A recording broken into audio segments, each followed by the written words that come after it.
Токму овој вебинар е посветен на економијата и на предизвиците кои што ги донесе здравствената криза.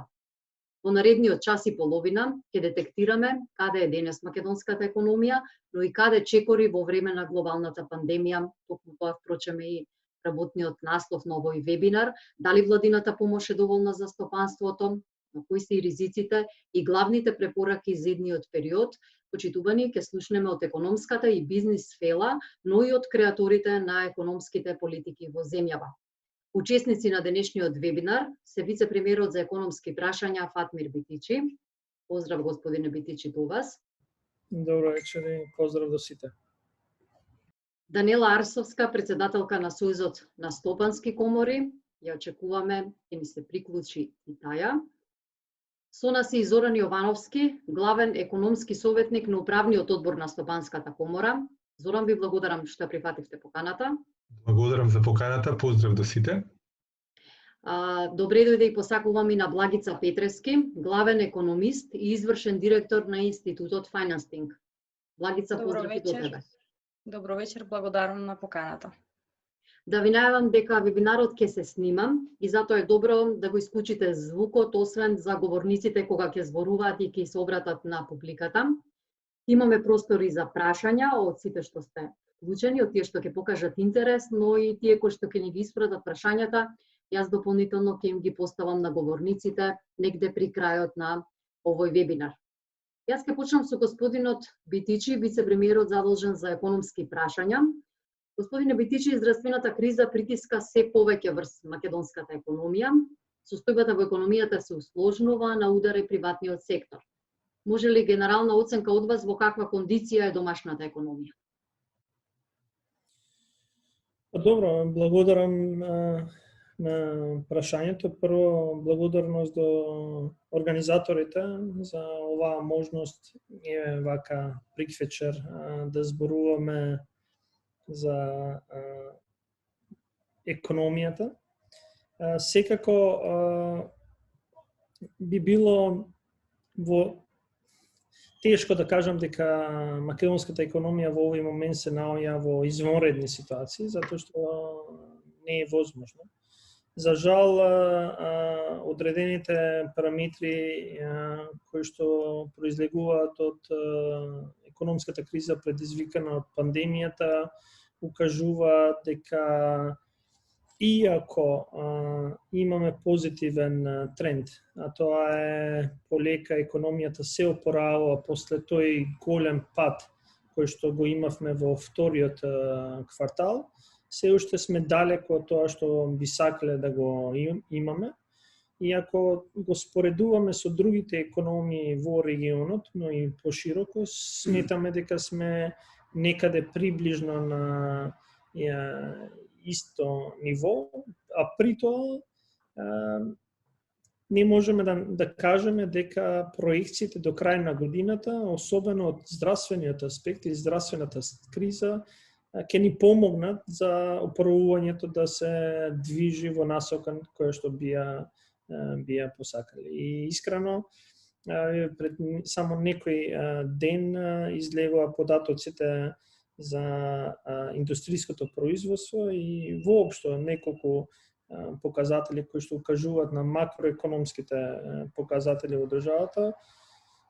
Они укажуваат на покачување, тоест на позитивен тренд, но укажувам дека тоа што ни се случува овие денови, не само кај нас, но и глобално, со порастот на бројот на инфицирани лица од COVID-19, не ни дава голем оптимизам дека до крај на годината и воопшто да кажеме дека годинава економијата ќе биде таа која што ја посакувавме сите во почетокот на оваа година. Но секако тоа што можам да се пофалам е дека нашата економија веројатно без разлика што структурата не е таа која што ја посакуваме, покажува дека е се уште флексибилна.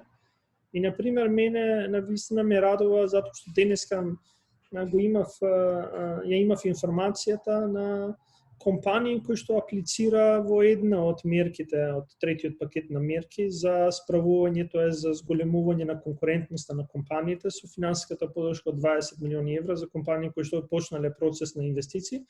И ме зачуди фактот дека компаниите без разлика на тоа што се по година и годинава, голем број на компании навистина почнале голем инвестицијски циклус, затоа што најверојатно соочени со кризата увидува дека воведувањето на нови технологии и воведувањето на дигитални процеси нив ќе им помогне да ја зголемат нивната конкурентност, а тоа ќе биде клучното наредниот период за целосната економија. И затоа некако се прекршувам во тоа да кажам дали е толку лошо и кревка или навистина економијата доволно флексибилна и доволно брзо реагира на сите едни можни надворешни влијанија за да они се постават на добра основа. И овде веројатно е нешто што би требало понатаму сите заедно, сите чинители заедно да го поразговараме и да видиме каков е постоечкиот модел и како понатаму тој постоечки модел можеби треба да се зачува или да се подобрува. Да, ви благодарам за овој вовед кој што го дадовте. Дефинитивно ни престои тежок период на неизвестност, додека да и нашата македонската економија се опорави согласно големите ризици кои ги донесе оваа здравствена криза, но се чини најтешко му е на приватниот сектор. Арсовскан го слушнавме вице-премиерот за економија Битичи, но ајде една генерална оценка на Сојузот на стопански комори.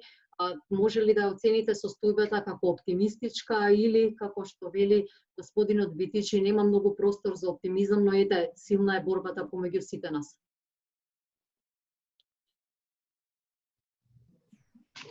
Благодарам, најпрво да им се заблагодарам на организаторите за можноста денеска да продискутираме на оваа важна тема. И би сакала да кажам дека еве можеби вице-премиерот Битичи сега во овој мандат ќе има и најнезгодната и најтешката да кажем улога, а таа е во услови на пандемија и во услови на една светска криза да се уведе македонската економија некако да исплива. Особено важно е малите и средни предпријатија, оние кои што се најзасегнати од ваков тип на финансиски кризи кога имаме без разлика кој е факторот од кој што се предизвикани, да преживеат.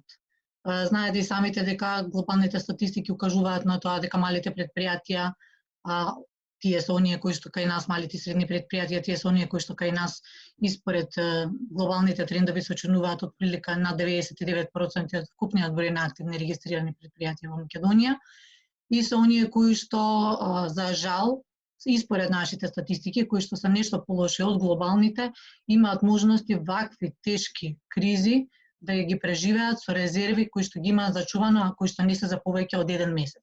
Што значи дека тие веќе ги имаат искористено своите посредни средства, се обидуваат да најдат начин како да ги зачуваат работните места, првенствено затоа што овие мали предпријатија се луѓе кои што се само обработуваат, а понатаму обработуваат членови на потесните семејства, па и помал број на лица, затоа што тука се оние кои што обработуваат 2 до 10 до 50 вработени.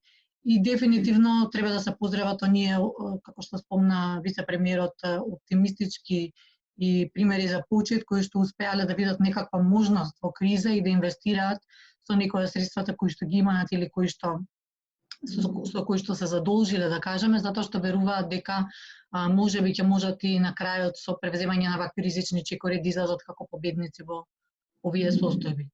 Кај нас, кој е оној сегмент кој што можам да кажам дека не влева многу оптимизам?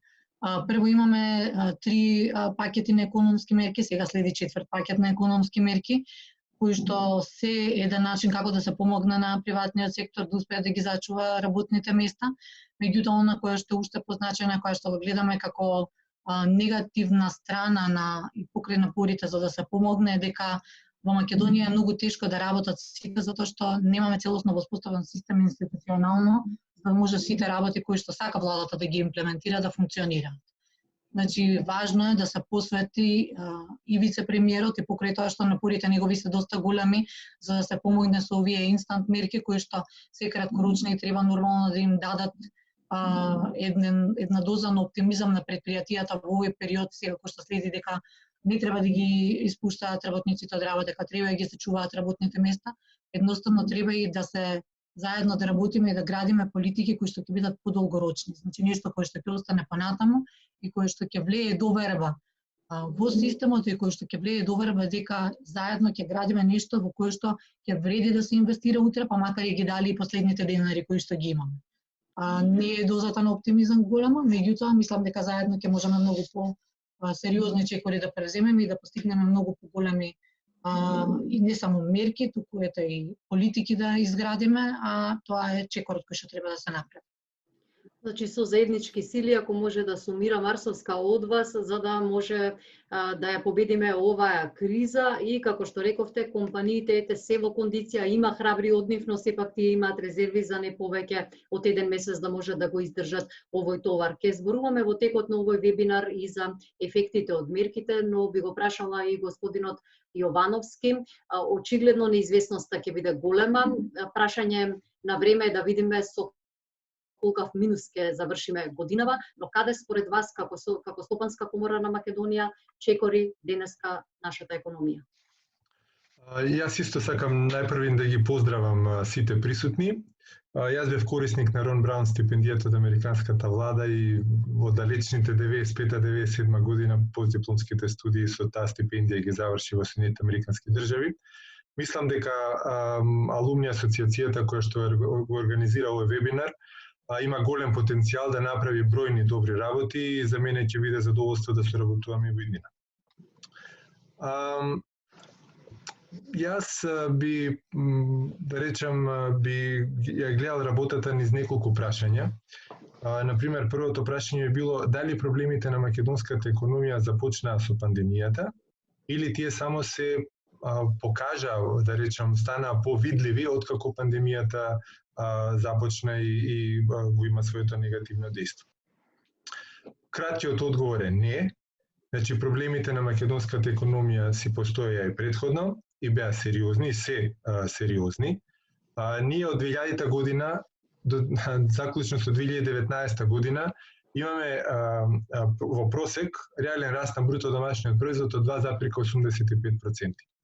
За земја која што претендира да има подинамична конвергенција со нивоата кои што се просекот на Европската Унија, ова е брзина која што бара многу време за ние да се приближиме до европската економија. Што е причината за сето ова? Во коренот лежи отсуството на долгорочна визија, односно отсуството на стратегија. Ние, например, ние не знаеме дали владата сака да направи само фер амбиент на пазарот, па фирмите да се борат, или, например, со добра индустријска политика сакаме одредени сектори посебно да ги поттикнеме. Кога отсуствува долгорочна стратегија, јас зборувам значи за изминатите 20-30 години, не зборувам сега за 2 или за 3 години, во тој случај, каква год мерка и политика да донесете, таа има карактер на парцијална мерка, бидејќи недостасува кохерентен систем. Сега, во такви околности, значи со таква една системска фалинка, дојде пандемијата. И што сега? Во услови на пандемија, тешко е да се прават долгорочни планови, она што нам не недостасува, но јас ќе го поздравам фактот дека и вице-премиерот Битики, министерот за финансии Бесими, веќе зачестено зборуваат за потребата од вградување на долгорочниот поглед во било што се прави во однос на економските политики. Министерот Бесими зборува, например, за долгорочно буџетско планирање, кој што ќе даде една рамка буџетска, ќе го контролираме долгот, ќе знаеме каде сме и ќе знаеме во текот низ еден временски период од 10-20 наредни години, каде сакаме да стигнеме и што треба да направиме за таму да стигнеме. Ако се разбира, за сето тоа мора да постојат одредени принципи и за тоа ќе дискутираме, мислам, понатаму. Во однос на конкретното, директно прашање каде и како ќе заврши економијата во однос на растот оваа година. Знаеме сите дека тој ќе биде негативен. Знаеме сите дека тој нема да биде, и самата влада рече дека нема да биде помало од 4,4%. Има различни проекции, неблагодарно е да се проектира. Вториот бран не погоди не само нас, туку и нашите главни трговски партнери, и сето тоа создава еден амбиент на неизвестност, каде што е неблагодарно да се прогнозираат бројки, да зборуваме за конкретни бројки, само знаеме дека работите не одат на добро. Една работа што би сакал да ја посочам како перцепција, значи, македонската економија на некој начин го следи движењето на развиените економии. Во смисла, на почетокот, март, април, мај, имаше еден исклучително остар и длабок пад. Зборувам за индустријското производство. Потоа имавме едно големо, значително одскокнување, и потоа, како што се вративме на некои, да речеме, подобри нивоа, тука отприлика застанаа работите и, например, во месеците јули и август отприлика се задржаа на околу 9% помало индустријско производство од лани во истите месеци.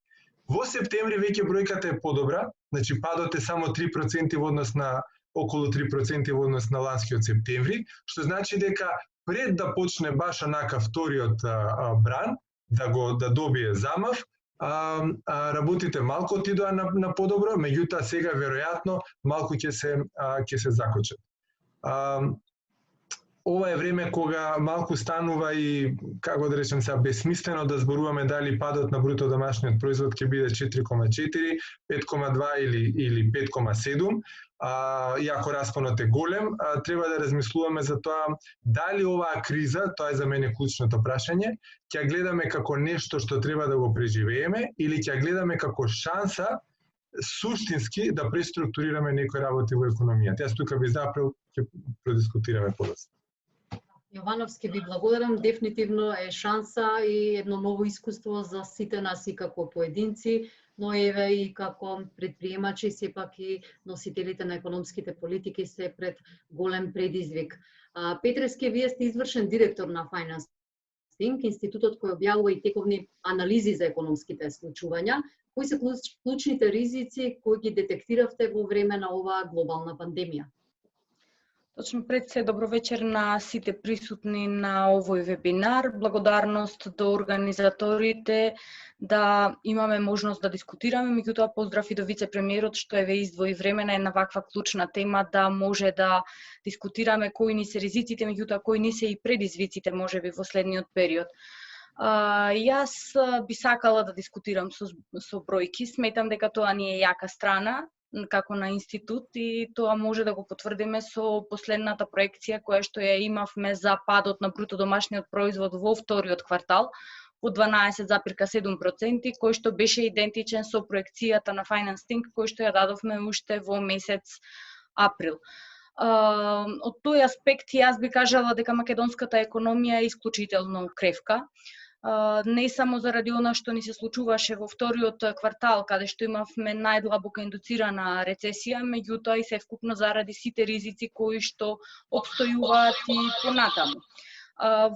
Ние обстојуваме на тоа дека постепено во третиот квартал може да забележиме дека падот ќе биде поблаг од она што го имавме во вториот квартал, меѓутоа секако дека годината ќе ја завршиме со негативен развој економијата, односно ќе имаме рецесија и ние во моментот ја проектираме и понатаму обстојуваме на 3,8%. Сепак постојат низа на ризици за нашата проекција. Тоа е пред се каква ќе биде здравствената состојба, која што во моментот забележуваме дека ескалира, меѓутоа во која мера и колку брзо таа здравствена ескалација ќе се стабилизира или ќе продолжи, тоа многу ќе зависи понатаму какви ќе бидат севкупните влијанија. Од една страна какви ќе бидат влијанијата врз човечкиот капитал, затоа што знаеме дека колку ќе биде бројот на заболени поголем, толку ќе биде и посериозен ударот врз бизнис секторот, меѓутоа исто така и какви ќе бидат мерките преземени за сузбивање на ширењето на вирусот. доколку мерките продолжат во насока на затварања, какви што ги искусивме во вториот квартал, сметам дека економијата не е подготвена за таков тип на затварање и секако дека ако истите се случат, дека овие бројки ќе бидат многу по негативни од она што се моменталните прогнози. Затоа можеби една од препораките во таа насока е да се трудиме оние мерки кои што се во моментот дадени да се почитуваат, доследно да се почитуваат и да имаме неселективно казнување на сите оние кои не ги почитуваат мерките, кое што пак ќе влијае позитивно на мотивацијата на бизнис секторот наместо да прибегнуваме кон дополнителни затварања. И еден од факторите кои што во голема мера ќе влијае на резултатите и е ризик е каква ќе биде реализацијата на мерките.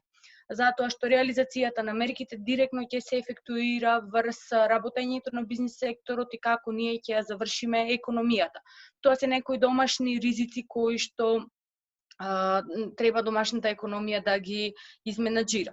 Секако дека како ќе се движиме ние, не само во тековната, меѓутоа и во следните години, стојат и ризиците кои што ни доаѓаат од глобалната економија. Ние сме директно зависни и врзани од случувањата во глобалната економија и заздравувањето на глобалната економија директно ќе влијае врз нашата економија. Меѓутоа, еден од клучните фактори можеби е во кој момент ќе имаме ние вакцина. Тоа е можеби клучното за како ќе се движи економијата во следната година и годината потоа. Можеби 2021 година е рано да зборуваме за враќање на економијата на оние нивоа пред пандемијата, меѓутоа можеби ќе биде време за здравување. Се согласувам во целост во делот на долгорочните планови. Можеби ова е една од ретките моменти кога имаме момент да ја трансформираме економијата и ова е моментот кога нас ни е потребен нов модел за раст, кој што ќе значи не да ги таргетираме оправување на економијата и враќање на оние нивоа пред пандемијата, туку да таргетираме целосна трансформација и постигнување на нивоа кои ќе бидат многу на повисоко ниво од она што сме имале претходно. Секако за тоа колку ќе го реализираме зависи и колку во следниот период ќе успееме да дизајнираме ваков модел на раст, меѓутоа и во кој степен во следната година ќе биде фокусот врз економијата. Петрески, за сега ви благодарам. Ако можам да сумирам според проекциите на Financing, а и според тоа што го кажа другите учесници економисти, негативен ќе биде растот според сите прогнози и не само на домашните, туку и на меѓународните финансиски институции. Сега да не се калкулира дали тоа ќе биде како што велите вие според институтот 3,8 или некои проекции одат до минус 4,4. Поважно е тоа какви мерки ќе преземеме ние како држава за да излеземе од кризата и колку сите граѓани и компании ќе ги почитуваат мерките за да не дојде, не дај Боже, до целосно затварање на економијата, што пак би повлекло и пострашни и подолгорочни последици од кои ќе биде уште потешко да излеземе. Господине Битичи, ги спомена и коморите мерките. Знаеме оти власта донесе 4 пакети на економски мерки. Четвртиот во пракса ќе се реализира кога ќе помине и ребалансот во собранието. Тоа е на пленарна седница. Претениците веќе расправаат за прекроената државна каса, но колку мерките и колку овој пакет е навремен и доволен за да опстане стопанството? Значи, веројатно тешко прашање и зависи на која страна се постава прашањето. Ние во овој момент, ако ме прашате како вице-премиер, ќе кажам дека последниот пакет на мерки, но и претходните пакети на мерки се димензионирани со можностите кои што во овој момент државата ги има на располагање, а тоа се пред се финансиските средства достапни, дали преку можноста за задолжување, но и секако согледувањето да не се направи исчекор кој што понатаму ќе биде тежок за справување во следниот период како држава. Секако, ако ме прашувате како некој кој што претходно бил во делот на коморското работење, ќе кажев дека требаше уште повише. но сметам дека во овој момент ќе останам на првото телкување. Дека мерките се димензионирани за да секако помогнат за справување со кризата. И ме радува фактот дека веќе и од соговорниците во првото прашање и веројатно и понатаму скоро зборуваме со исти јазик. А тоа е дека секоја една влада би требало и сите разумни луѓе кои што ја сака државата би требало да размислуваат и во период на криза за можностите кои што произлегуваат. И јас се согласувам со господја Петрески која вели дека треба да се размислува за нов модел на раст. Се согласувам со господин Јовановски која вели дека на државата не достигаше последните 30 години долгорочна стратегија за развој, долгорочни политики, долгорочно гледање на секој еден аспект кој што е поврзан со растот и развојот. И непоредно, и затоа велам дека неколку работи се битни да ги согледаме. Ние непоредно со донесувањето на мерките отворивме процес на целосна инклузивност во креирање на мерките со сите едни чинители. Значи, мерките не се носеа едностранно само од страна на владата, туку тоа беше во разговор со сите економски чинители. Дали се тоа стопанските комори, синдикати, организации на работодавачите, и тоа е клучно за да дефинирате мерки без разлика на големината, мерки кои што ќе решаваат проблеми на тие кои што во овој момент се засегнати, а тоа се стопанството, тоа е економијата. Вториот момент е дека почнавме процес внатрешно на не само разговарање, но конкретни чекори за креирање на мерки. Еве и во третиот и во четвртиот пакет на мерки ние веќе имаме одредени мерки кои што зборуваат за фазата на оправување, затоа што воведовме нови финансиски инструменти, например, на пазарот на финансиските институции, кои што претходно не беа на располагање. Го направивме во период на криза. Ние воведовме државната гаранција како инструмент, кој што никогаш 30 години назад се одбиваше да се воопшто разговара дали е потребен како инструмент. Ние рековме дека сега е нужен, затоа што ние сме убедени дека тој ќе ги раздвижи одредените, ќе го раздвижи пазарот на финансиските институции, тоест понудата на средства кај стопанството, што е клучно во фазата на управување и во фазата на развојот. Затоа што јас велам, ние се разговорите кои што ги имаме со стопанските комори и организациите на работодавачи, например, ние зборуваме дека секогаш компаниите, стопанствениците зборуваат за пристап до финансиски средства кои што ќе ги помогнат, а особено до пристап на финансиски средства кои што се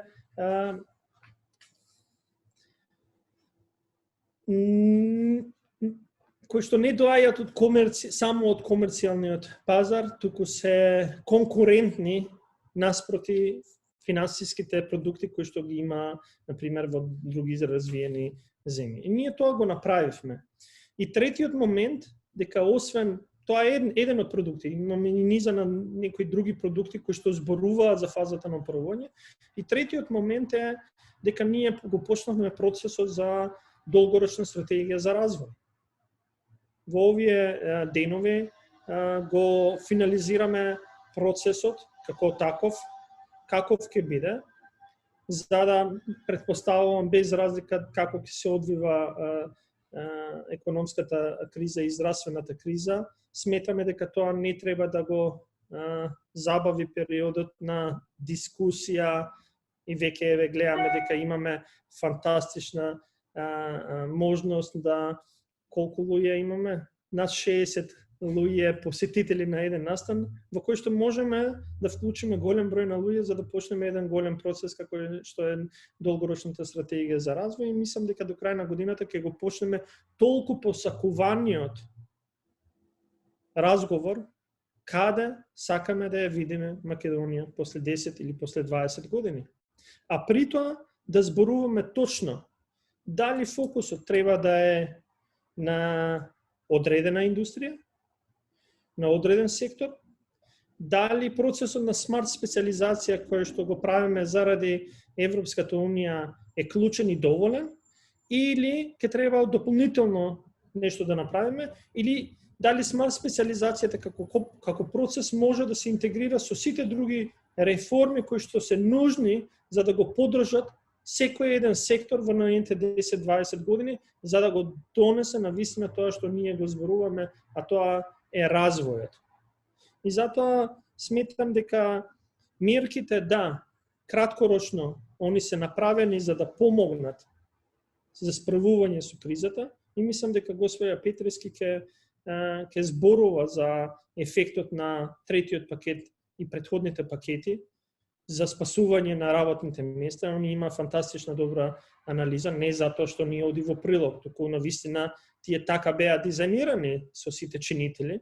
И четвртиот пакет на мерки се стреми кон зачувување на работните места, на најпогодените, затоа моделот го направивме малце поразличен од што беше за финансиска поддршка на плати кон стопанството, но има и друга низа на мерки кои што веќе влегуваат во сегментот на тие што се најпогодени, да им помогнете со различни дополнителни мерки. Но се е ова за да се справиме. Ние треба да гледаме во целиот пакет на мерки колку од мерките наредниот период ќе дојдат и ќе се спроведуваат и како тие ќе имаат ефект врз сето тоа што ние го планираме како таков. Да, вие како креатори на економските политики е важно да донесете мерки, но важно и тие да можат да стасаат до секоја една фирма каде што е потребна таа финансиска помош без големи и сложени процедури. Тука би ја прашала господја Арсовска, председателката на Сојузот на стопански комори, дали оваа финансиска помош за која што говори вице-премиерот Битичи ќе креира и нови работни места. Како вие го оценувате пакетот кој го нуди државата, ќе биде ли од помош за микро, малите и средни фирми? Добре, јас би кажала дека пакетот е, како што спомена и вице-премиерот, дека е креиран практично да биде една интервентна помош и поддршка на предпријатијата да го преживеат овој период кој што го имавме во изминатите месеци. Поради изборите и други фактори имавме 2 месеци кога бевме оставени без поддршка, за жал. Меѓутоа, верувам дека иницијалната идеја и добрата намера е овој пакет да им помогне на сите оние кои што сакаат да ги задржат работните места, кои што ги имаат во моментот, и малку е тешко во време на ваква криза и глобална пандемија, каде што се губат договори, се губат партнери, едноставно тешко е да се преживее не само на тука на нашиот националниот, туку и на меѓународниот пазар, да се размислува за развој на компонента или за некои поголеми инвеститори. Тоа, како што го кажав и на почетокот, е ризикот кој што не секој предприемач е подготвен да го превземе, особено не во вакви тешки времиња. Веројатно пилото колку има навистина некоја добра идеја и бизнис план кој што би бил добро подкрепен од аспект на тоа дека знаат дека ќе имаат return on investment, односно дека нивната инвестиција во догледно време ќе се врати. Меѓутоа секако е многу тешко да се размислува и да се калкулира, да се вложат сите средства кои што ги имате и што ги немате во вакво тешко време. Оно кое што го видовме и навистина што ме радува е дека во петокот на платформата на јавно-приватен диалог дел од оние забелешки кои што ги имавме во делот на имплементација на мерките, како тие поскоро да стигнат до предпријатијата и како тие полесно да стигнат до предпријатијата, беа веднаш прифатени. И ме радува дека овој јавно-приватен диалог функционира, е нешто кое што треба да се поддржи, процесот да биде комплетно инклузивен и транспарентен и понатаму, затоа што во оваа криза сме заедно, можам да кажам, не сме спротивставени страни. На кратко, во делот на оној кој што прашавте за како да се преброди, што треба да се направи и да не се очекува само дека најпрвен овој пакет не е нешто кој што може да се движи во недоглед. Убаво спомна вице-премиерот на почетокот, едно се желбите, второ се можностите. Треба да се има во предвид што е она кое што можат институциите да го направат и колку можат тоа институциите да го направат, а во вториот чекор е тоа да стигне таргетирано и квалитетно точно до оние предпријатија на кои што навистина им се најнеопходни, најпотребни овие средства. убаво е да се слушна тебе и податоците, нешто кое што навистина е исто како и во Македонија, значи со истите проблеми се соочуваме, што излега Standard Chartered деновива, значи по сите глобални светски медиуми, дека е информација која што ја поддржа меѓувреме и ОЕЦД, дека 80% како што знаете од вработените во се одоаѓаат од приватниот сектор во Македонија. Воопшто малите и средни предпријатија се оние кои што паѓаат од прилика 99,8% од вкупниот број на предпријатија тука кај нас. Меѓутоа и бројката дека нешто над 40% практично од овој број на мали и средни предпријатија се соочуваат со проблеми со тоа што веднаш се отфрлени, односно се одбиени од можноста да бидат кредитирани, односно да добијат средства со кои што би можеле да го пребродат овој период, односно да го надминат овој период. Секако ова е и глобална статистика, значи не се случува само во Македонија, меѓутоа се случува во сите земји во светот. Кај нас позагрижувачки е што оваа бројка е нешто над просекот кој што е глобален, меѓутоа и нешто кое што е доста значајно, кое што испливува на површина во вакви моменти на криза е тоа дека за жал нашиот банкарски сектор во време на криза нема посебни механизми со кои што ќе може да финансира проекти кои што се базираат на добри бизнис планови и на добри идеи. Едноставно тие го имаат она класично сценарио, живеат во онаа комфорт зона каде што работат само со добри, со квалитетни клиенти кои што имаат добри портфолија, практично играат на сигурно и никогаш, скоро без исклучок, не дозволуваат да се отпочне, односно да се даде заем без колатерал, односно без да има добро квалитетно обезбедување, надминувајќи го повеќе пати она кое што се бара како заем. Значи, и тоа би било едно нешто кое што треба да се гледа во наредниот период, како една стратегија која што би била на среден рок, не на долг рок. На долг рок ни треба квалитетна стратегија за развој на целата економија на приватниот сектор, туку на среден рок да се размислува со некакви мерки, едноставно да се овозможи не само либерализација на банкарскиот сектор, туку едноставно внесување на нови механизми, на иновативни механизми, како малите и средни предпријатија да можат попристапно да дојдат до овие средства кои што навистина во вакви тешки времиња им се толку многу неопходни. Не е непознат примерот, еве Англија можеме да ја најдеме како еден од најдобрите примери во овој дел, особено малите банки кои што таму функционираат се екстремно иновативни, пружаат навистина квалитетни услуги на малите и средни предпријатија и тоа е нешто што треба да го следиме ако сакаме понатаму да имаме квалитетни резултати. Крсовска, благодарам. Дефинитивно на стопанството му требаат свежи пари, пристап до капитала, не само до оние банкарски кредити кои нели ќе мора да ги вратат без оглед и на каматните стапки. Пристапот до свежи пари е неизбежен. Господине Јовановски, како вие гледате на владините мерки? Дали досегашната економска помош само ги спречи отпуштањата или на долг рок ќе му помогне на стопанството и на големите компании? Некои луѓе знаат, некои не, дека јас сум сособственик на бизнис магазинот Економија и бизнис. И во октомврискиот број напишав еден текст кој што е насловен "Две тешки прашања". И двете тешки прашања се практично за носителите на дизајнерите на економските политики. И се едноставни логични прашања. Првото прашање е дали мислите дека со финансиската помош можат сите да бидат спасени? А второто прашање е доколку одговорот на првото прашање е не, тогаш кој е тој кој што треба да има приоритет во спасувањето? Се разбира, ова се едноставни прашања за кои што се потребни тешки одговори.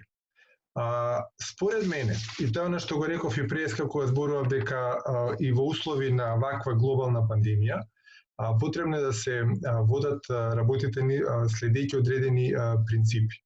Еден од принципите би можел да биде, тоа останува на владата да се одлучи, дали не треба финансиските средства да се насочат онаму каде што е потенцијалот најголем во периодот кога работите ќе почнат да се нормализираат, да тие индустрии, тие сектори практично се одржат во живот, бидејќи тие потоа ќе повлечат и ќе видат локомотивата на заздравувањето на македонската економија во периодот после ковидот. Сега, Тоа е, нели, останува дилемата, останува прашањето кои се тие сектори. Јас претходно спомнав терминот индустријска политика и нели се што зборав до сега во некаков контекст поврзано конзистентно. Она што мене ми се допаѓа во однос на мерките е дека високите владени представници кои што се одговорни за економските политики, кај нив не гледам јас еуфоричност. Значи, мислам дека се прилично реални во перцепциите и тоа е добро. Бизнисот тоа го сака. Бизнисот не сака да биде, бидејќи бизнисот ги гледа работите, ги живее секој ден на терен и тука не помага да се разубавуваат работите. Така да, тоа е првиот чекор е тој, да ги гледаме работите онакви какви што се. Она што можам да го пофалам, условно речено, е дека и во досегашниот период на страна од пакетите на мерките, поделните пакети мерки, се донеса одредени поединечни мерки, кои што може да имаат повеќе кратни, далекосежни, позитивни последици. Таква беше, например, мерката околу намалување, автономната мерка за намалувањето на царинските стапки, кај увозот на одредени суровини од земји надвор од Европската унија, исклучително важна мерка за компаниите од автомобилската индустрија во Македонија. Јас имав разговори со компании кои што се членки на Советот на странски инвеститори при Стопанската комора на Македонија. И јас можам да ви кажам дека некои од сознанијата беа дека во зависност од оваа мерка и ова решение, некои од тие големи компании кои што имаат развиени операции тука, зависеше од тоа дали ќе донесат одлука да ги дуплираат инвестициите во Македонија во наредниот период или можеби да запрат со да ги остават на ова ниво и со еден известен временски период и да ја напуштат земјава. Некој можеби ќе му изгледа тоа како преувеличување, меѓутоа суштината е таа. Сега, ова е позитивен пример на мерка. Мерка која што можеби не беше толку, да речем, позитивна, да речеме, купувајте македонски производи, да, меѓутоа дефиницијата што е македонски производ. Дали ако вие нешто донесете од некаде увезете и само го препакувате во Македонија, и понатаму е тоа, нели, пакувано во Македонија, дали е тоа македонски производ или не. Значи, тука е прашање, тема за размислување. Она што власта, она што економските дизајнери може да го, значи, навистина да помогнат, е во овој период да обезбедат, значи, целосна, максимална реализација на капиталните инвестиции. Буџетот за наредната година, независно колкав ќе биде износот, тој износ кој што е да се реализира со повеќе од 90% и да се реализира континуирано.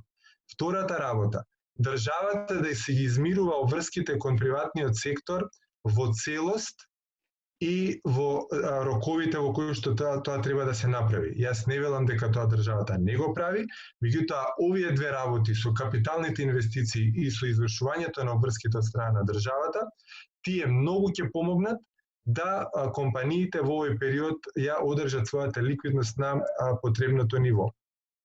Исто така, многу е важно да се обезбеди максимална известност во однос на наредниот период. Господинот Битики знае, дел од говорниците беа присутни на седниците на економскиот совет уште во април-мај, кога беше и техничката влада, кога се зборуваше во владата. Јас и тогаш го реков истото. Нека биде помошта за компаниите можеби и малку помала, ама да знаат дека, например, ќе добиваат, не знам, од кога се воведоа мерките од мај месец до крајот на годината. Не месец или два, па после четвртиот месец они не знаат што да прават и како да прават. Бидејќи, ако на почеток некој од компаниите, особено помалите компании, иземаа кредити безкаматни, надевајќи се дека можеби целава работа ќе помине за месец или два, тој ентузијазам и оптимизам веќе го нема понатаму и тие веќе не се подготвени. Ако и постои расположлив безкаматен кредит, баш да го земат, зашто велат некој тоа треба и да го на крајот треба и да го враќа. Мерката со државната гаранција е одлична, јас тоа сум го напишал и сум го кажал повеќе пати на различни места, од едноставна причина што банкарскиот сектор има историја на следење на своите клиенти, на компаниите со кои што работи и е во состојба да ја оцени нивната подолгорочна одржливост. Значи, кои од тие компании ќе преживеат ќе преживеат ковид кризата. Со државната гаранција, државата презема дел од кредитниот ризик, полесно им станува на банките да пласираат средства и тие ќе ги пласираат, бидејќи своји пари ќе дадат во процесот, ќе ги пласираат онамо каде што повратот на тие пари и шансите да се направи добар резултат од така пласираните пари ќе бидат најголеми. И конечно, она што каже и вице-премиерот Битики, го кажа и други, ние мора да имаме свест и тоа мора да се потенцира за лимитите за задолжување.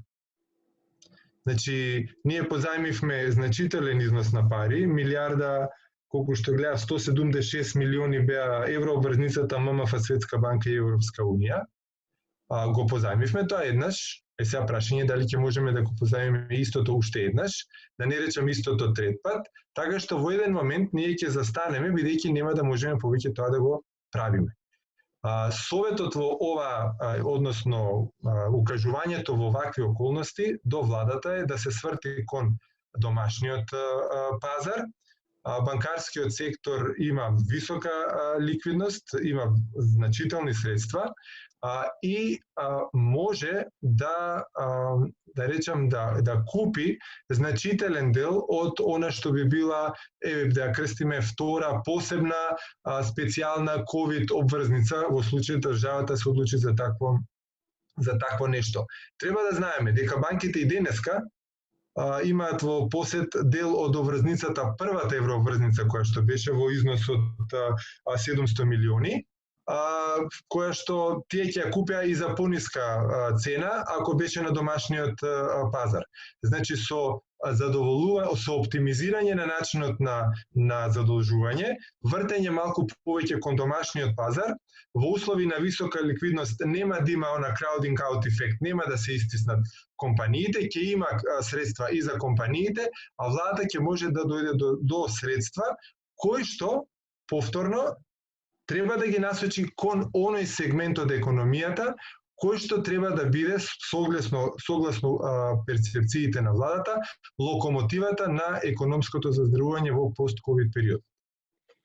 Господин Јовановски, ви благодарам. Ако можам да сумирам накратко од овој ваш дел е да се свртиме повеќе кон дома, да ги прецизираме секторите каде е потребна најголема помош и повеќе, ако се задолжуваме, тоа да биде преку заеми или обврзници кај домашните комерцијални банки. За среќа во оваа голема криза, финансискиот сектор, банкарскиот сектор е стабилен и може да одговори. Знаеме од и Народната банка често пати овие денови имаше ставови од и токму монетарната политика која води и ќе олабави само за да помогне во оваа цела ситуација што побрзо да се надмине кризата. Ги споменавте и капиталните инвестиции кои што се многу важен дел и што поголема реализација ќе му помогне на стопанството, но тука начнавте уште една важна тема за која доколку имаме можност ќе говориме подоцна, тоа е долгот од државата кон стопанството, односно долгот и на јавните предпријатија кон приватните фирми. Господја Петрески и вице-премиерот ги спомна вашите истражувања, имавте вие и овие денови токму анализа на Finance Things за бизнис секторот, како тој гледа на владините економски пакети. Сметате ли дека субвенционирањето на платите во компаниите спаси дел од работните места? Така, ние од започнувањето на оваа криза будно ги следевме мерките кои што владата ги преземаше. На самиот почеток апелиравме тие мерки да бидат што поскоро донесени, меѓутоа и после од нивното воведување правевме соодветни проценки и мерења кои се ефектите и каде потенцијално заостануваат мерките. Направивме до сега две значајни истражувања. Првото ја меревме поспецифично ефектите од мерката за 14.500 денари по вработен, која што беше донесена во вториот пакет, меѓутоа исто така денес публикувавме еден бриф со каде што правиме една евалуација како бизнисот реагираше на сите 4 сета пакети на мерки. Од нашите истражувања до сега идентификувавме дека се клучни 3 фактори кај мерките. Прво, магнитудата на мерките, второ, формата и дизајнот на мерките и трето, колкав е степенот на реализација. Во однос на магнитудата на мерките, потврдивме со првиот пакет, каде што бизнис секторот немаше некој значајно реагирање, затоа што првиот пакет мерки беше исклучително минимален. Во вториот пакет на мерки можевме веќе да ја забележиме колку е значајна формата и дизајнот, а тоа се покажа со мерката 14.500 денари, која што според нашите проекции спаси околу 60.000 работни места. Меѓутоа, исто така, идентификувавме дека на таков начин дизајнирана мерката финансирала и компании, односно работни места, кои потенцијално би преживееле и без да ја добијат владината поддршка. Затоа ние препорачавме истата мерка да биде редизајнирана преку посериозно таргетирање. Нашата препорака беше да се таргетираат дејности кои што имаат најголема веројатност да ги испуштат работните места. Забележавме веќе дека со четвртиот пакет на мерки ова мерка беше редизајнирана со посериозно таргетирање, земајќи предвид падот на приходите, а не индустријата. Меѓутоа, тоа беше во една позитивна насока и сметам дека и понатаму формата и дизајнот на мерките треба да водиме сметка за тој дизајн.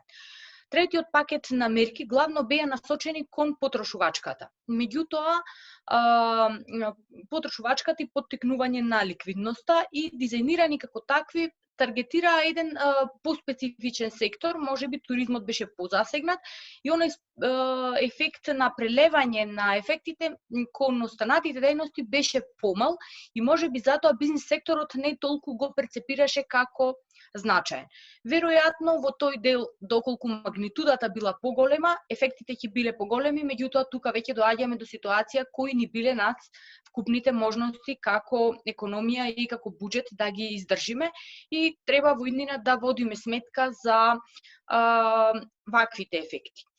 Со четвртиот пакет на мерки забележавме дека реализацијата е многу значајна.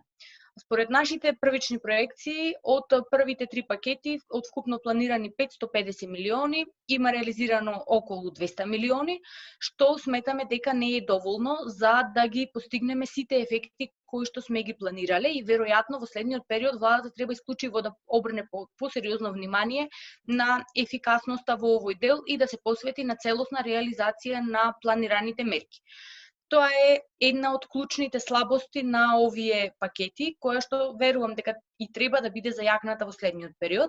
Меѓутоа, доколку ги оцениме севкупно пакетите на мерки, тие беа социјални, беа насочени кон спасување на работните места, кон спасување на животниот стандард и ефектите тука се неспорни. И од аспект на спасените работни места, меѓутоа и од аспект на излекување на оние најсиромашни граѓани, односно луѓе кои што живееле во екстремна сиромаштија. Но, во следниот период мора да водиме сметка и за развојната компонента на мерките, да се насочиме кон оние сектори кои што може да направат придвижување на економијата. Една од мерките која неодамна беше преземена беа усогласувањето на тарифите. Верувам дека во таа насока тоа се типот на мерки кои што се многу релевантни за извозно ориентираните компании и во овој момент ние ги испитуваме потенцијалите, меѓутоа и ограничувањата кај овој тип на компании да помогнат во фазата на ревитализација, колкав е нивниот потенцијал и како овој тип на промени ќе влијаат на нивните инвестиции, ќе влијаат на вработените кои што на крај на денот треба да дадат придонес врз севкупниот бруто домашен период и верувам дека во фазата на ревитализација развојната компонента на мерките треба да биде дополнително зајакнувана. Така, значи треба малку повеќе финансиите да се насочат и во продуктивниот дел на економијата, да не бидат само социјални мерки, да освен социјалната компонента, како што рековте Петрески, да се внимава и на развојната. Вице-премиере, ги слушнавме ставовите на економистите, на претседателите и на Сојузот на стопански комори и на Стопанската комора на Македонија. Имаме прашања и од дел од публиката, од учесниците, малку подоцна ќе ги прочитам и нив. Може ли да сумираме и да направиме компарација на македонската со економиите во регионот, каде каде мислите дека потврливме, што можеше да биде преземено како потек и чекор, а изостана во овојта?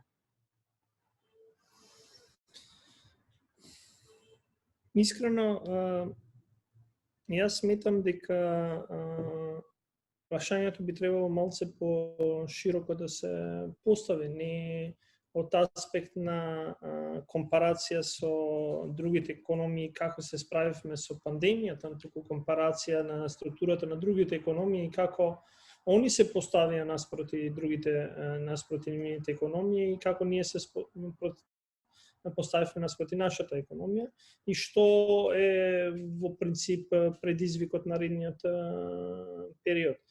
За некој ден, за 2 дена, ние ќе бидеме на еден таков состанок со сите министри на Западен Балкан и Европска Унија во начелото на Берлинскиот процес, на меѓуминистерскиот состанок за економија. И една од темите на кои што ја таму ќе сакам да разговарам и да ја отворам, а тоа е дали ковидот ни покажа колку нашите домашни национални економии се конкурентни, колку регионалната економија и целиот регион е конкурентен, или обратното, колку регионот си конкурира еден на друг и како тоа ќе се искористи наредниот период во фазата на оправување во пост-ковид периодот. Или кажано едноставно регионалната конкурентност наспроти регионалната конкуренција. И ја навистина сакам да зборам за понатаму, затоа што искрено економиите на Западниот Балкан не е лесно да ги споредуваш. Секоја има своја специфичност, различен степен на развој и димензионирањето и во моментот како они се поставува беше сосема различно. Скоро сите земји на Западен Балкан во овој период беа во период на избори и често не прашуваа за можностите, прашуваа само за исходите на избори и како такви ги поставуваа мерките. Ја можам да кажувам дека имав среќа да бидам дел од процесот и пред формирање на новата влада и сега.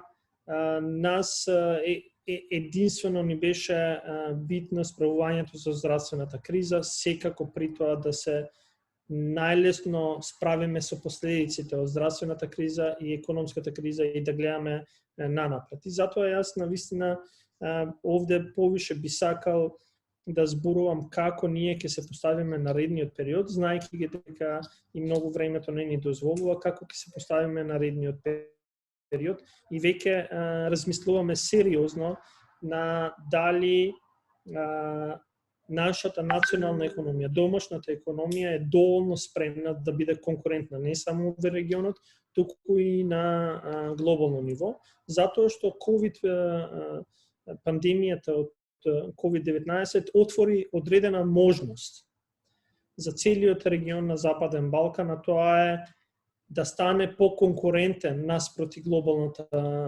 економија. И јас сметам дека политиките во следниот период, и тоа веќе што го проектираме, е насочено кон тоа. Како да помогнеме на одредени сектори кои секако се носители на развојот, веќе да помогнеме за да нашата економија, но и целокупниот регион стане уште по-конкурентен. И овде само ќе се поврзам со говорниците. Ние во суштина ги идентификуваме се што претходниците кажаа и дека автомобилската индустрија, автомобилскиот сектор во Македонија е битен како таков и треба да се преземат одредени можеби мерки кон нив, но не само. Зборуваме за други мерки кои што не се директни мерки, например за усагласување на царинскиот тарифник со тие на Европска Унија.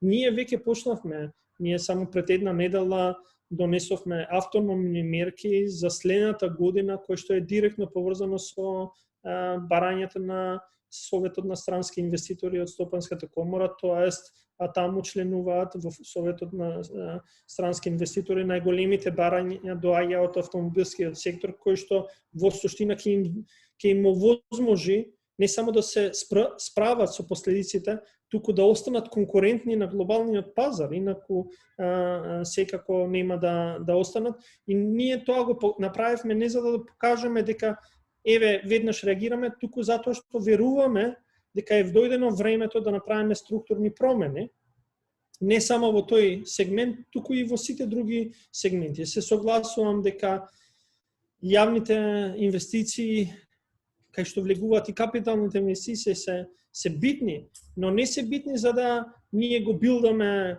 бруто домашниот производ само како таков, туку е битен затоа што ние стануваме поконкурентни.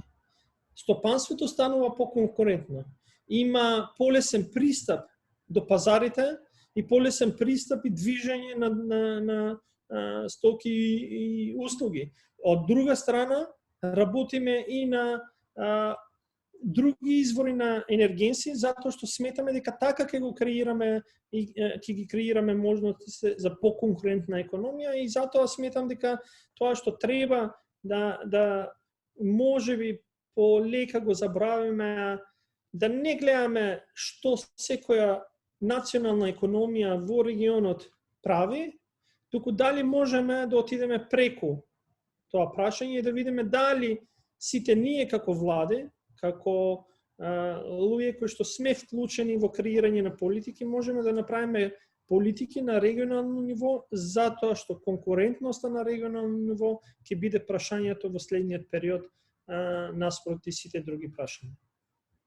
Да, дефинитивно е важно каква конкурентска битка ќе имаме. Вие велите оти не можеме директно да се споредиме, нели, но сепак споредено со бруто домашниот производ, Арсовска, добивме ли доволен пакет на финансиска помош за да се задоволат оние основни продукти на компаниите?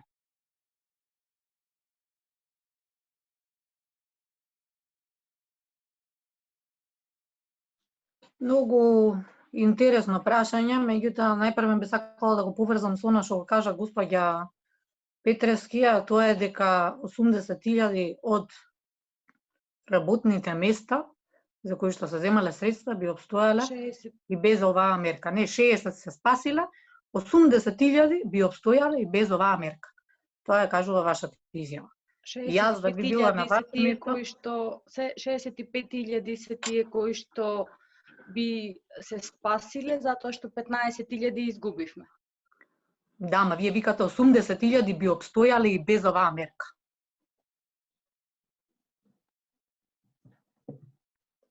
Дали знаете што значи тоа? Значи 60.000 ваша изјава, цитирам. Ја го кажавте и пред малку, ајде да го цитирам. Таа мерка спаси 60.000 работни места, меѓутоа, бидејќи 140.000 работни места ја искористиле, тоа значи дека 80.000 работни места би обстојали без оваа поддршка. Значи, внимание, ние живееме секој ден со 25.000 македонски предпријатија. Треба да се внимава со слободното толкување на податоците со кои што располагате, затоа што може да нанесете неповторлива штета во градењето на македонските политики.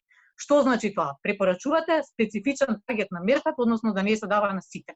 Владата вас да ве послушаше, сега ќе бевме сите на улица и ќе штрајкувавме затоа што ќе беа луѓе испуштани од работа активно и немаше да има мерки за сите кои што ги заслужуваат, односно ни 14.500, ни 21.700.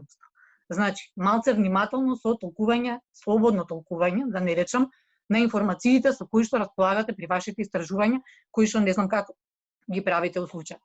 Значи, финансиските мерки. Извинете, морам да реплицирам, меѓутоа нашите истражувања исклучиво се базираат на факти, исклучиво се базираат на evidence-based и на податоци. И тоа ние во многу наврати во минатото сме го покажале дека она што ние го предвидуваме се совпаѓа, така што јас морам да ве побијам, меѓутоа ние зборуваме со факти, а не зборуваме паушално. Вие немате потреба да ме побивате, јас не зборам за дали вашите тврдења се базираат на факти, јас ви кажувам дека слободното толкување не ви чини. Вие како сакате сватете го. Јас ви кажувам дека како најрелевантниот представник во Македонија, кој што ги застапува најголемиот број на предпријатија во државата, дека не можете да ми кажувате дека 80% од предпријатијата би преживеале без оваа помош. Затоа што луѓето надвор преживуваат, немаат пари да преживеат, немаат пари за леб да купат дома, немаат пари за плати да поделат. Значи дека 80.000 би преживеали без неа, ве молам да ми кажете кои се тие 80.000 и еден по еден да ми ги наброите. Слободно толкување не благодарам. Ако ви се темелат на факти истражувањата, држте се до фактите. Немојте да толкувате. Значи, голема среќа што владата не послуша и што отиде со мерки од 14.500 денари за секој оној кој што смета дека му е потребна и кој што си потпишува притом изјава дека навистина му се потребни тие средства. И тоа го поздравувам. Факт е дека има ефект, факт е дека ефектите ќе бидат краткорочни, факт е дека не можеме да очекуваме од владата дека овие мерки неодредено дека ќе ги дотира во стопанството, лимитирани сме, знаеме секако, затоа треба да се посветиме на тоа да имаме мерки кои што ќе бидат малку подолгорочни, да се свртат предпријатијата во тоа да веруваат на системот, да има нешто кое што ќе им влее доверба дека некој стои позади нив во следниот период кој што следи, минимум да биде тоа на некој рок кој што ќе биде од 6 до 12 месеци, значи едноставно да се почувствуваат дека и покрај тоа што еве следат тешки месеци, знаете дека ќе има нов бран на затварање, нови рестриктивни мерки, ќе треба да се бориме со оваа состојба која што ќе се случува и во таа сме заедно. Значи, ние треба да разбереме дека доколку приватниот сектор не функционира, нема полнење на буџет. Доколку нема полнење на буџет, нема администрација, нема јавна администрација, нема работа ни во јавниот сектор. Значи, во оваа работа сме сите заедно. Треба да ги вложиме сите напори заеднички, сите ресурси да ги искористиме, како да ги доделиме овие средства, така да добиеме додадена вредност на крајот од давањето на овие средства, да резултираат со нешто што ќе биде квалитетно, да се зачуваат работните места, меѓутоа и да се влее, најважно, според нас, секој ден што го слушаме од предпријатијата, да им се влее доверба едноставно, дека доколку и последниот денар кој што го имаат во џебот ќе го вложат во овој момент, дека ќе имаат поддршка да го изреализираат тој проект и дека тие средства нема да ги изгубат. Тоа е важно. Постојат исто така мерки кои што се интервентни, кои што може да се употребат во овој случај, кои што се нефинансиски, значи не мора да бараме од владата исклучително само да вади од касата и да истура во стопанството. Знаеме дека тоа е неодржливо. Постојат и нефинансиски мерки кои што може да ни помогнат и се треба да се користи во овој момент. Затоа што верувајте, кој не живее со овие луѓе со кои што јас зборувам секој ден. Значи секој ден по 500 разговори имам, 25.000 предпријатија се во прашање. Тој не знае дека состојбата е надвор, воопшто не да не се оптимистички, им треба на овие луѓе помош.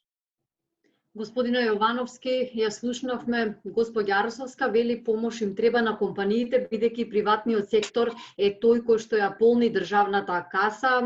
Знаеме оти во јавноста често пати имаше и полемика, можеби и критики од и администрацијата, ете, може да биде во комотна позиција и е во комотна затоа што знае оти има загарантирана месечна плата, но ете борбата е помеѓу микро, малите, средните и големите компании.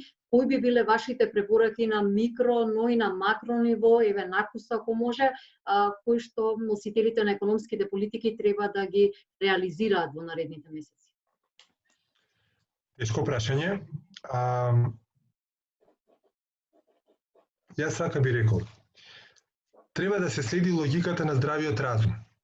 Тоа според мене е универзално правило, кое што кога и да го примените, зашто и да го примените, шансите дека ќе добиете во дадените околности најдобар резултат се најголеми. Ние слушнавме сега, господја Тарсовска вика дека луѓето би го вложили последниот денар, меѓутоа да знаат дека парите нема да ги изгубат. Јас сега, например, еве, како некој што бил 25 години во банкарскиот сектор, не знам каква е таа ситуација во која што целиот ризик оди некој друг го презема, а вие го терате проектот кој што го терате.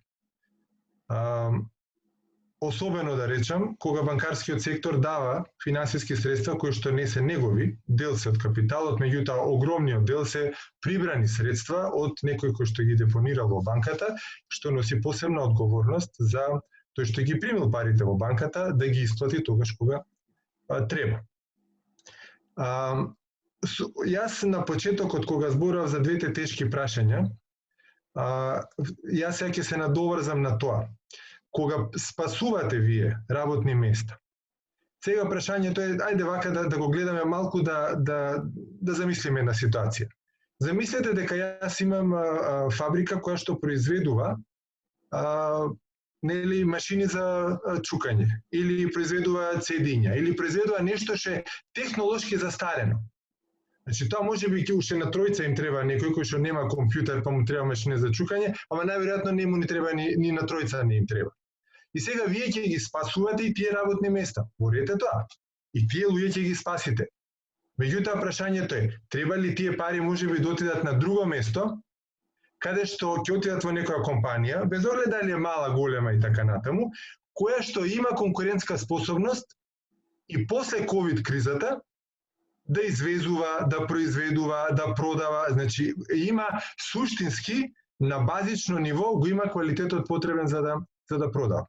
И сега ако ги гледате вие бројките спасување на работни места, да, вие ќе ги спасите тие кои што јонака се осудени да пропаднат, бидејќи пазарот е неумолив, ама вие всушност што е големиот грев кој што го правите во таква ситуација?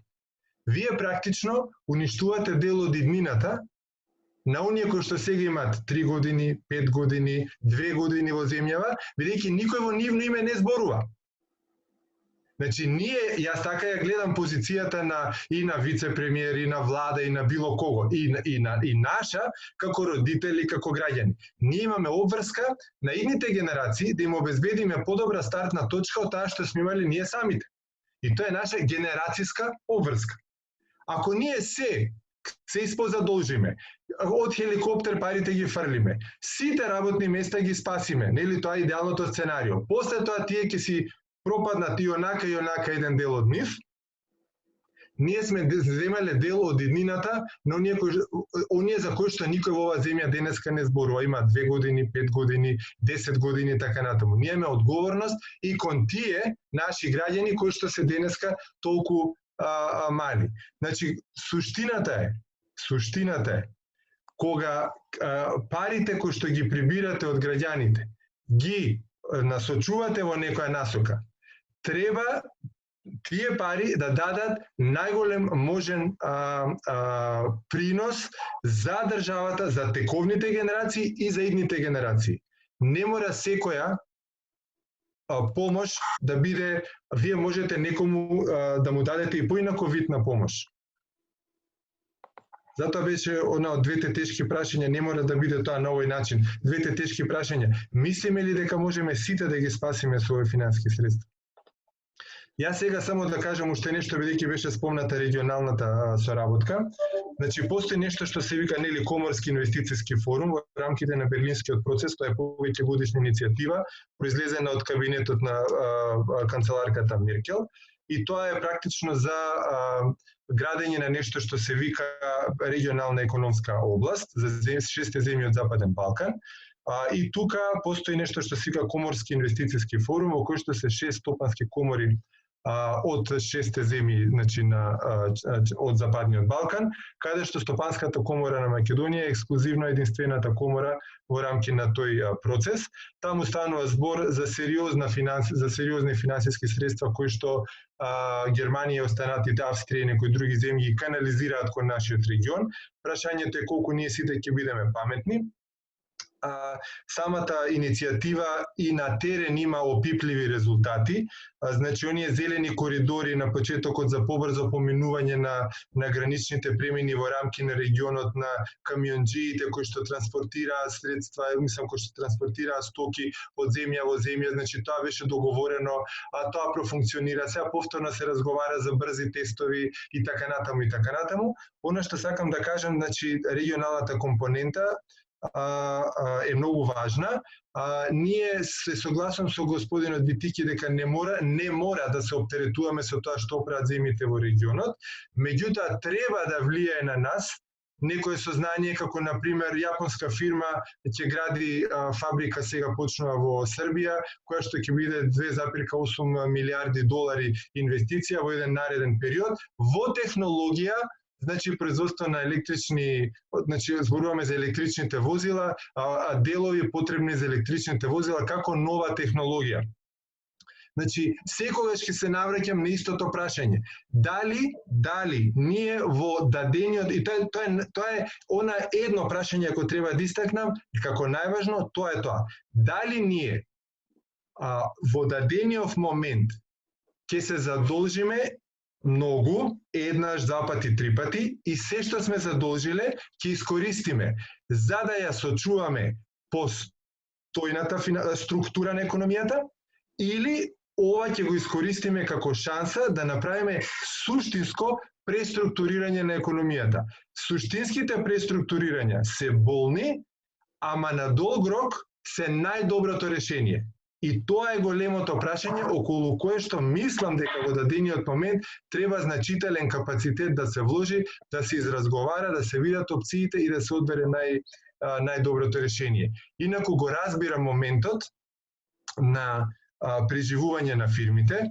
Стопанската комора на Македонија застапува компании кои што сите заедно, например, според податоците на Централниот регистар од 2019 година, имаат остварено 50% од вкупните приходи во приватниот сектор на македонската економија и 50% од нето добивката, и секој трет вработен во приватниот сектор е вработен во некоја од членките на Стопанската комора на Македонија.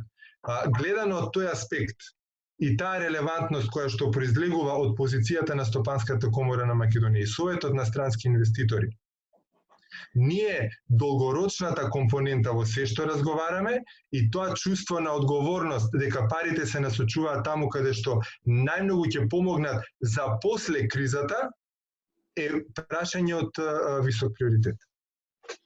Господин Јовановски, ви благодарам. Сака вице-премиерот Битичи да ви одговори, а потоа ја вклучувам Благица Петрески. Не да одговорам, туку може би повише Па како размисла, сепак постави господинот Јовановски се согласувам дека ова што господинот Јовановски е прашање кој што заслужува одговор. И само јас ќе поставам пак друго прашање. Дали во сред период на криза вие на тие кои што највише им е потребно би требало да ги оставите сами. А при тоа ние и по устав и по сите дефиниции сме социјална држава.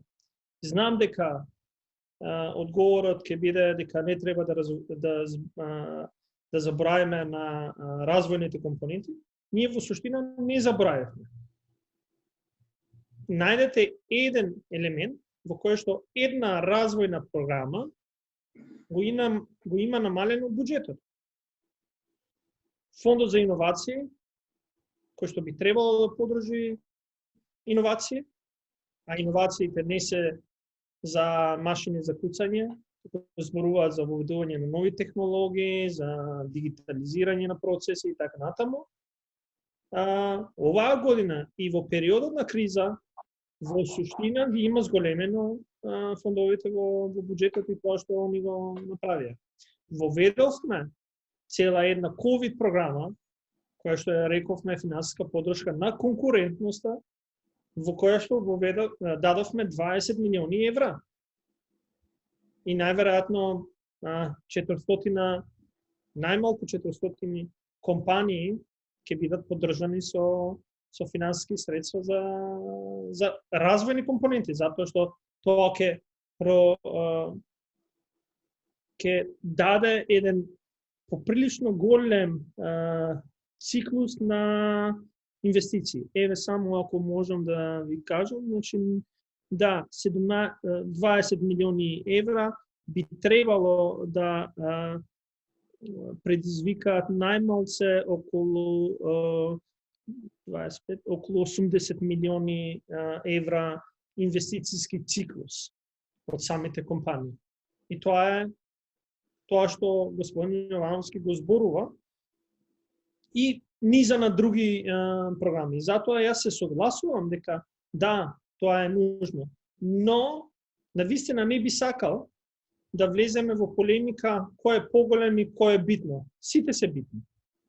Во период кога гледаме, овде се споредуваме со сите земји во светот, кога е битно да се даде одредена сигурност на секој еден граѓанин во државата, се ирелевантни дискусиите.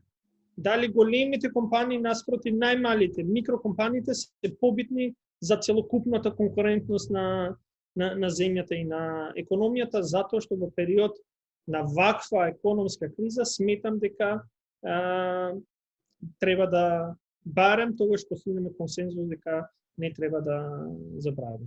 Се согласувам дека и мерките и како што беа направени првиот, вториот, третиот сет, па и четвртиот сет на мерки, нема да стигнат да спасат се. Ќе има и такви кои што ќе останат без работа, и такви компании кои што ќе едноставно затворат. И дали се тоа микро, дали се средни, мали, средни, па можеби и големи компании, секако ќе згаснат. Но тогаш тоа ќе не доведе во прашањето дали на првиот одговор на господин Јовановски на денешната сесија, дали нашата економија структурно е поставена погрешно денеска или е поставена пред 30 години и дали 30 години не се работеше на тоа и дали денеска ќе спасуваме се што спасуваме. Јас се радувам и овде господја Арсовска рече имам тешка задача и да, но го носам тешкиот товар и се радувам дека сега сум на оваа позиција затоа што тешко ќе биде да се справиме, но мене ми е уште подобро да почнам сега да зборувам отворено со сите за овие предизвици кои што господин Јовановски ги кажува. Каде понатаму треба да се насочиме? И дали е сега моментот денеска, велам, да еден од моментите можеби е, но не би сакал навистина да заборавиме дека владата е овде да покажеме. Оваа криза покажа колку сме ранливи и тоа мислам дека и граѓаните, и стопанствениците сватија колку сме во суштина ранливи кога системот не функционира. Сите кои што увидоа дека со тоа што го подпомагаа неформалната економија, обидувајќи се да се снајдат полесно надвор затоа што во системот некој нема да ги згрижи, мислам дека за време на криза увидоа дека државата е моćна само кога они се дел од системот.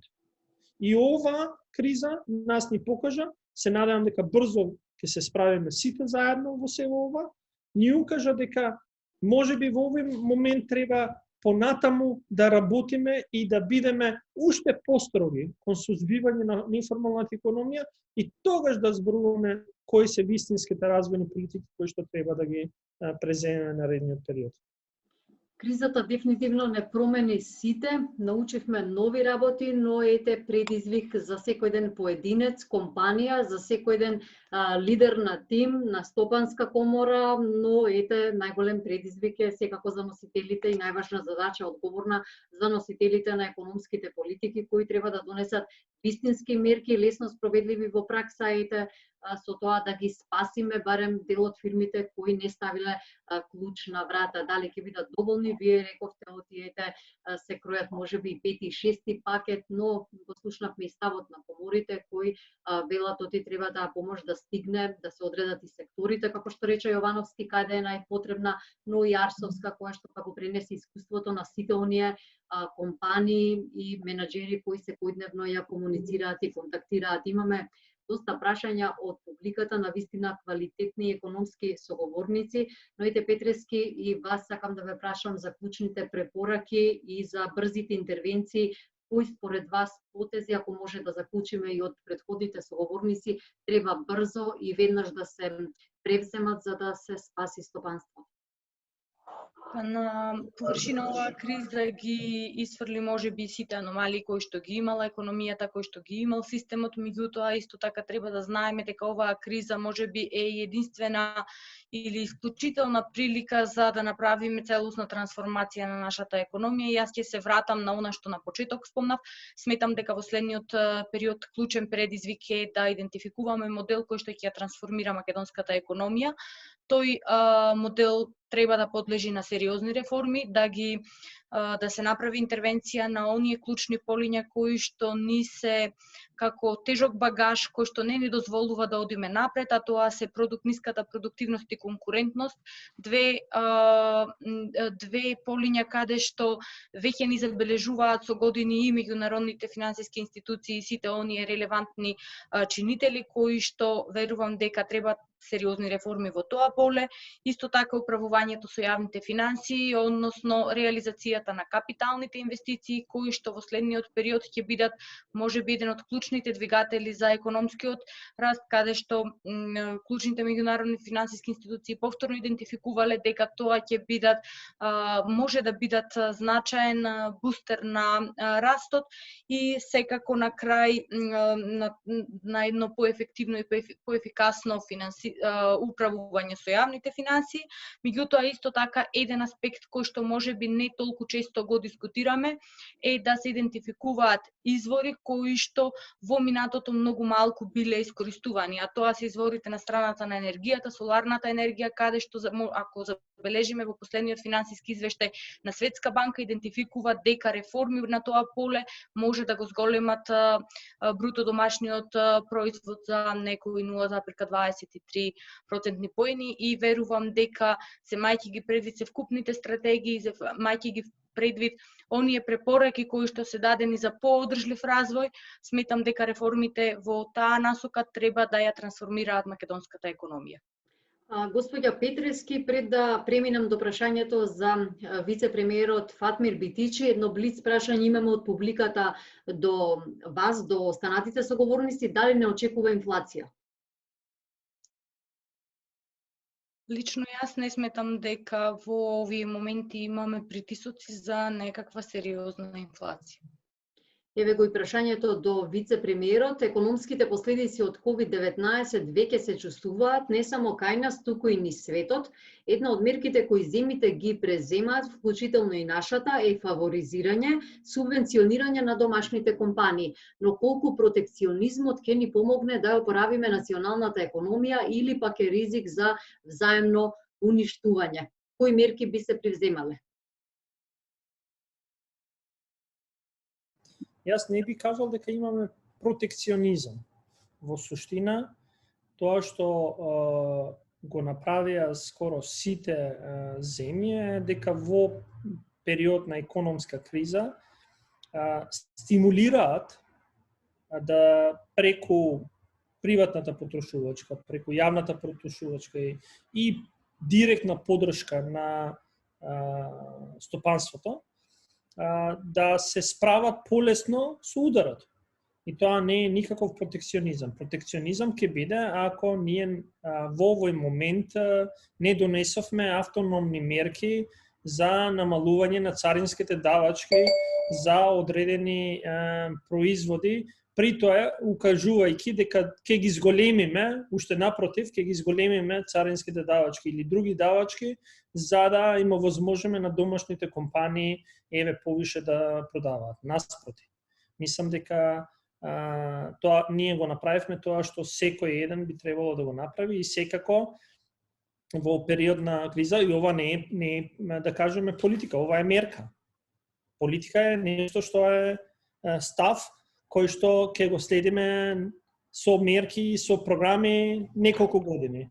Мислам дека тоа што се случува во овој момент во периодот на криза е далеку од тоа што некој би можел да го нарече протекционизам.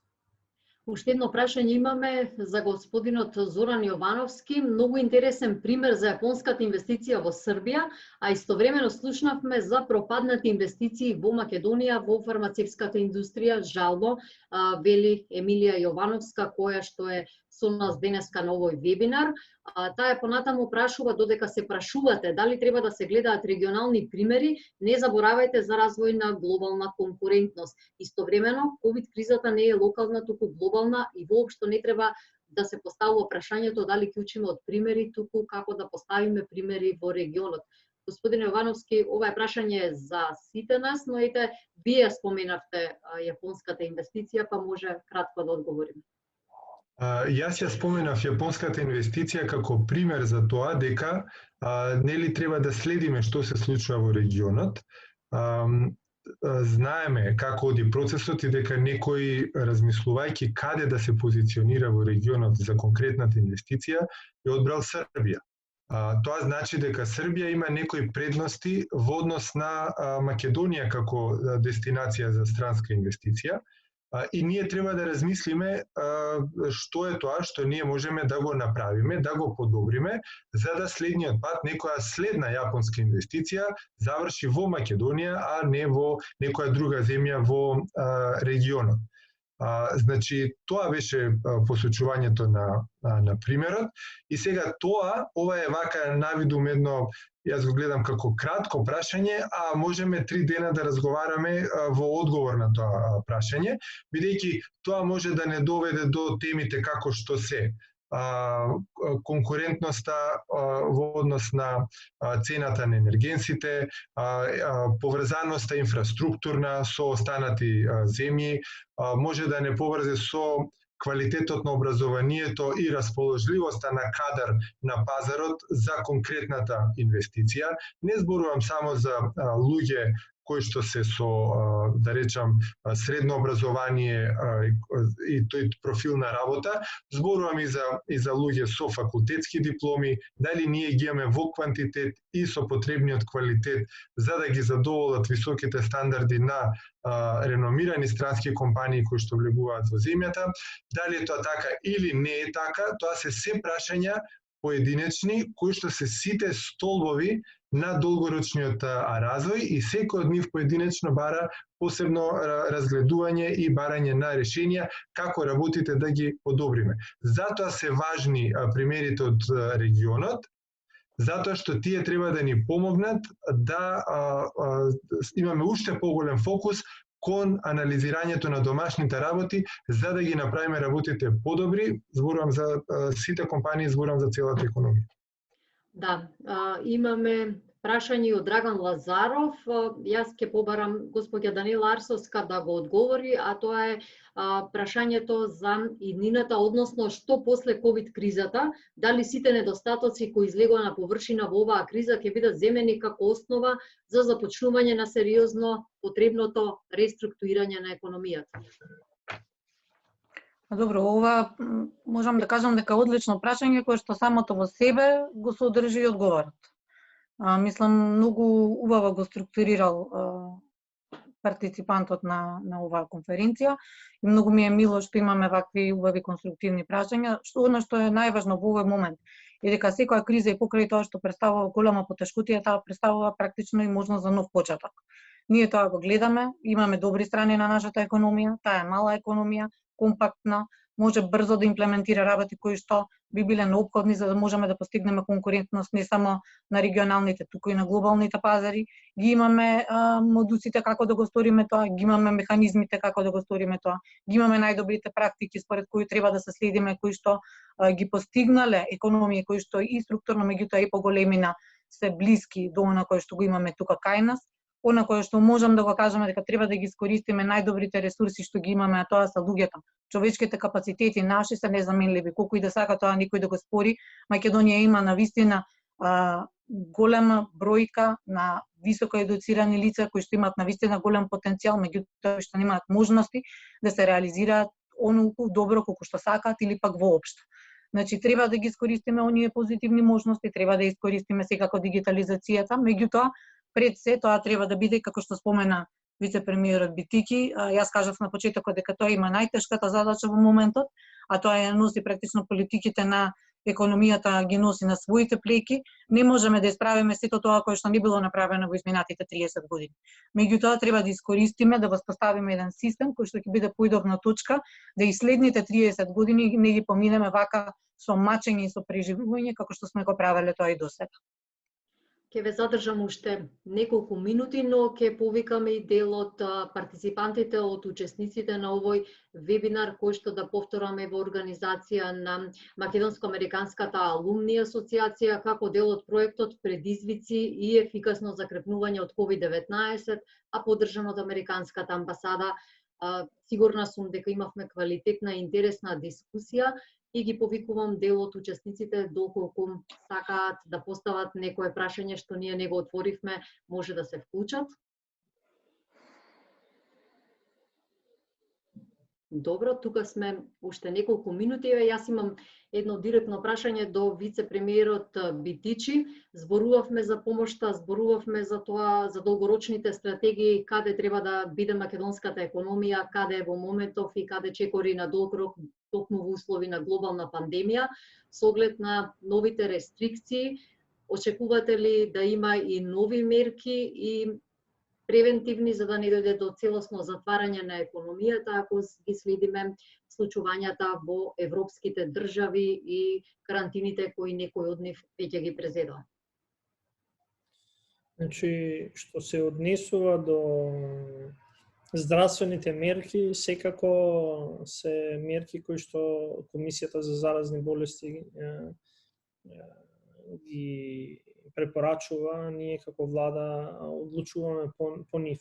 Секако, еден од критериумите при носење и одлучување за нивните препораки за здравствени мерки е да ги согледаме и економските последици од сето тоа.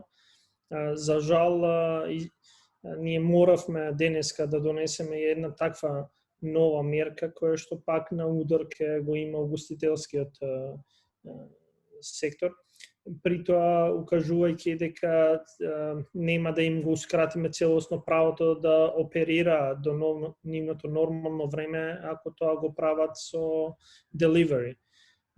Затоа што знаеме дека колку толку нешто да им се помогне. Но тоа беше нужна мерка. Сега, секој ден ја следиме ситуацијата и навистина во оваа ситуација, кога бројките се алармантни, ние во април, кога ги гледавме бројките и сега, кога ги гледаме, веројатно сваќаме дека во април не било ништо наспроти сегашната состојба и навистина не би можел да кажам што е тоа што не очекува наредниот период. Од економски аспект ние следиме и сметаме дека со тоа што мерките веќе ќе почнат денови да се спроведуваат сите до еден, затоа што сметам дека дискусијата околу ребалансот би требало да заврши вечерва, ако не се лажам. Денеска е последниот ден и веќе утре да биде поминато. Сметам дека ќе го направат својот ефект за да се помогне во овој период, но ние укажавме дека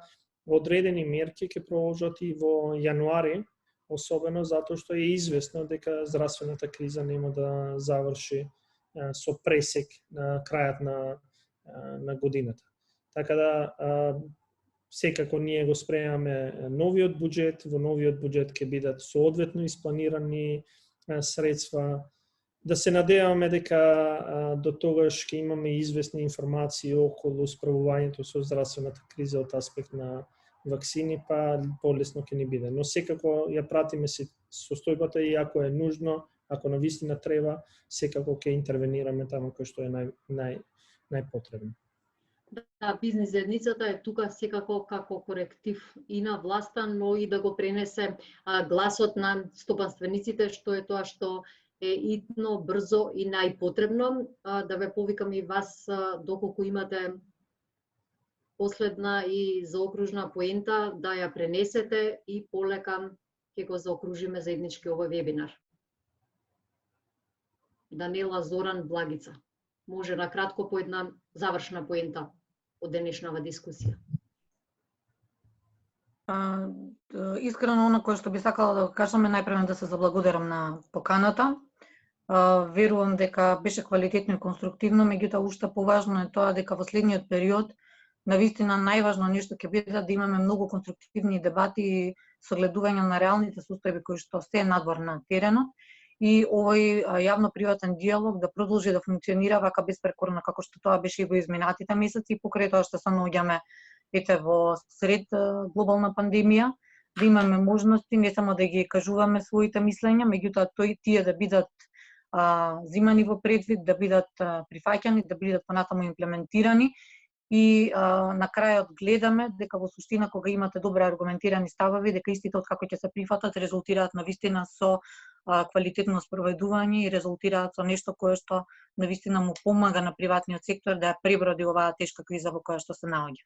Факт е дека не можеме сите да ги спасиме, тука се слагам, меѓутоа ние со кој што ставот со кој што излеговме уште првиот ден на кризата таму на крајот на февруари месец, почеток на март беше дека ќе се трудиме и ќе се залагаме нити едно предпријатие во Република Македонија заради оваа состојба, односно оваа криза да не се затвори, односно да не дозволиме да пропадне некој не по своја вина, не поради тоа што не знаел добро да менаџира, туку затоа што еднаш во животот кога ќе се најде во ваква тешка и универзална криза која што го засега целиот свет, дека тука ќе бидат институциите на власта да му помогнат да ја преброди, да ја надмине, а предпријатијата можам да ве уверам дека после оваа криза дека ќе знаат навистина добро тоа да го наградат. Благодарам. Петрески? Сметам дека во следниот период треба да бидеме сите конструктивни, да дадеме придонес онолку колку што можеме. До владата препорака да испорача една долгорочна визија за економскиот раст и новиот економски модел, а сите оние политики кои што ги преземат да бидат базирани сепак на докази и на факти, затоа што искуството покажало дека кога унапред може некои работи да ги измериме, резултатите подоцна се покажуваат поефективни и секако да се води сметка за приоритизацијата од аспект на трошењето на јавните средства, да се инвестираат онаму каде што мултипликаторот ќе биде највисок. Ви благодарам. Јовановски? Да, јас само би додал, кризата е шанса, треба да се напушти апсолутно, мислам, да биде принцип во водењето на економските политики и популизмот треба да се напушти еднаш за секогаш, да научиме сите дека бесплатен ручек нема, пари од хеликоптер има додека траат позајмените пари такви, калкулациите треба да се напуштат, треба да се прави она што навистина се верува дека е добро за економијата и за општеството. Јас длабоко верувам дека ние со еден инклузивен пристап, каде што и воспоставените мостови на комуникација и на соработка, целта на крајот на сите ни е иста.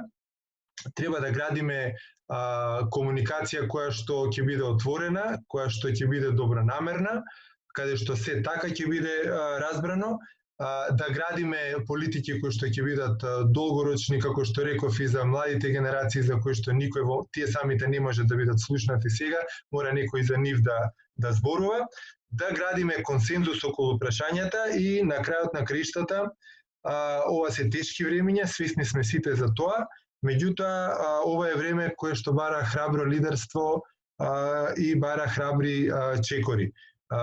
Ние како земја немаме веќе време за било што друго.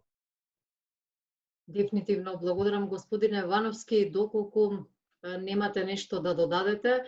И јас сакам да се заблагодарам на Македонско-Американската алумни асоциација што ме номинираше за модератор на вака кредибилни и квалитетни економисти, гости кои навистина развивме интересна дебата, детектиравме каде е денеска македонската економија, но учесниците можеа да слушнат и за тоа каде во иднина чекориме и кои треба да бидат клучните приоритети кои што треба да ги преземат носителите на економските политики. И пред да ве поздравам, стаса и последното прашање од Наташа Сивевска, која што вели четвртиот пакет на мерки очекуваме да ги опфати сите загрозени компании, иако има одредени технички нејасноти кои може да предизвикаат проблеми во имплементацијата, се надеваме дека тие ќе бидат соодветно надминати. Зборувавме за четвртиот пакет на економски мерки, спомена и вице-премиерот Битичи, знаеме дека реализацијата на овој пакет, кој што е близу тежок половина милиарда евра е веќе на пленарна седница при крај расправата во парламентот и се очекува вечерва или најдоцна утре веќе да биде усвоена, со тоа ќе почне во пракса. Претходно владата дозволи уште неколку дена за аплицирањето на компаниите за помошта која што им е најпотребна.